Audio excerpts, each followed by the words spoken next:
Hello बच्चों, let's see the question and question says that black lung disease is common in. कहता है black lung disease किसको ज़्यादातर हो सकता है, किसको होने की पॉसिबिलिटी है।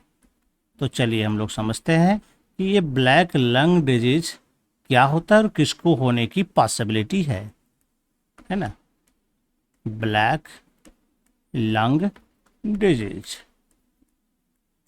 इस बीमारी को हम लोग दूसरे नाम से भी जानते हैं, जिसको हम लोग कहते हैं कोल वर्कर्स न्यूमोकोनियोसिस। यानी इसका मतलब ये ज़्यादातर कोल वर्कर्स को होता है ना। और इससे जो है लंग्स में प्रॉब्लम होता है, न्यूमोकोनियोसिस, यानी कि CWP, यानी इसका कॉमन नाम है कोल वर्कर्स न्यूमोकोनियोसिस। इस बीमारी को कहा जाता है। जनरली इसी को हम लोग ब्लैक लंग डिजीज कहते हैं।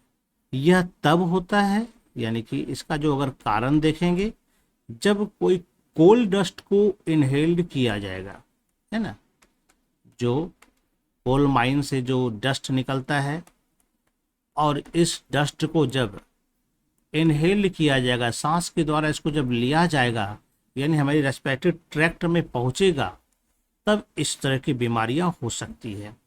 तो अगर लंबे समय तक ऐसा होता है ना, यानी कि अगर ऐसा हो ओवर टाइम, है ना, कंटिन्यूड एक्सपोजर हो, लंबे समय तक अगर हम इसके संपर्क में रहते हैं, है ना, तो ये तो वही रह सकता है जो लगातार वहां पर काम करता हो ज़्यादा समय तक। वो जो काम करता हो वो इसके संपर्क में लगातार आ सकता है ना। उसको कोल डस्ट कंटिन्यू मिलता जाएगा और इसके कारण क्या होगा, लंग्स में प्रॉब्लम होगा, है ना, यानी कि सांस लेने में प्रॉब्लम होगी।